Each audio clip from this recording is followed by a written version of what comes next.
Hi, my name is One and welcome to Game News, and on today's video we're going to talk about Sony was the highest rated publisher on Metacritic in 2022, Nintendo released a Switch console update, Left 4 Dead 3 reference found in Counter-Strike 2 files, Lies FP looks like indie Bloodborne in a good way, this and way more in this video. So without further ado, let's go straight to the news.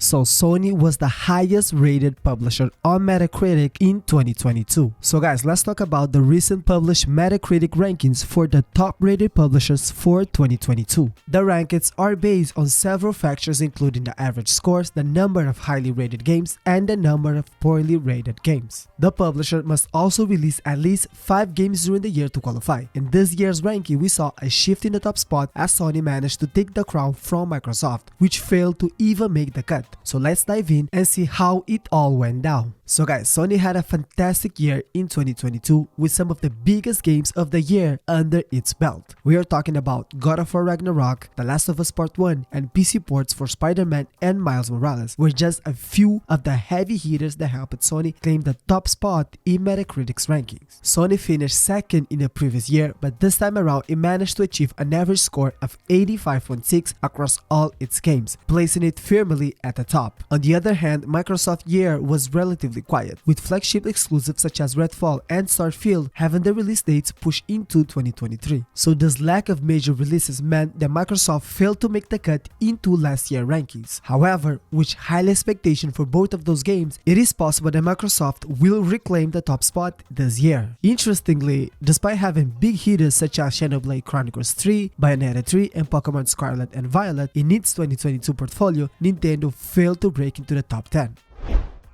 Nintendo released a Switch console update. So guys, Nintendo just released another firmware update for the Nintendo Switch version 16.0.1, which includes general system stability and improvements to enhance the user experience. While this may seem like a minor update, a known data miner on Twitter named Oatmeal Dome has discovered that the update also includes adjustments to the language filters within the Switch operating system. Some words that were originally blocked in error have been removed for certain language filters, and other language filter adjustments have been made. And additionally, some bug fixes have been made to the BCAT system module. So if you are a Switch user, you can update your console by going to the system settings, scrolling down to system, selecting system update, and following any prompts that show up. So guys, the update coincides with the release of version 1.1.1 of Nintendo Switch Online Game Boy app, which saw an odd description text for Kirby's Dream Lands 2. So guys, the release of the firmware update comes aimed a controversial time for Nintendo. The Wii U and 3DS eShop are set to permanently close in a few days, leading to a rush among gamers and content creators to buy as many eShop games as possible on those systems before closing time.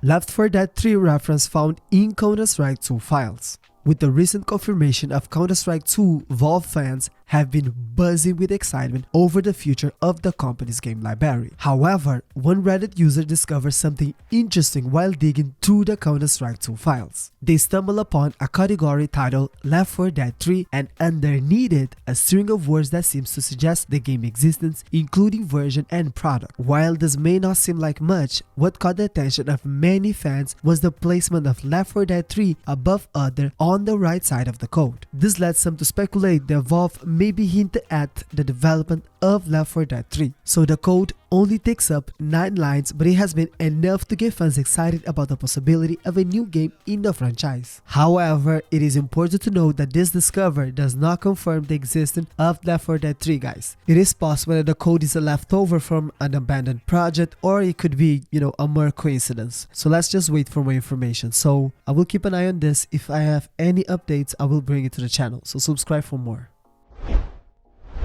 Lies FP looks like an indie Bloodborne in a really good way.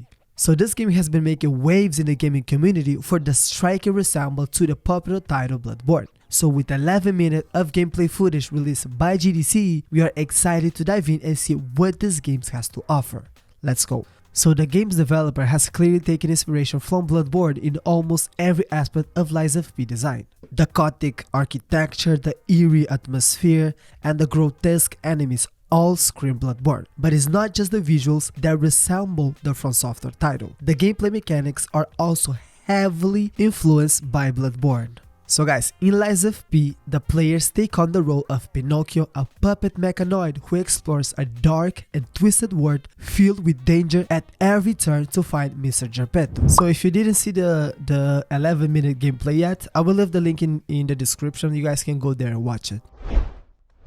So guys, this is all from me for now. Thank you so much for watching the video. Don't forget to leave a like, subscribe to the channel, hit the bell, and peace.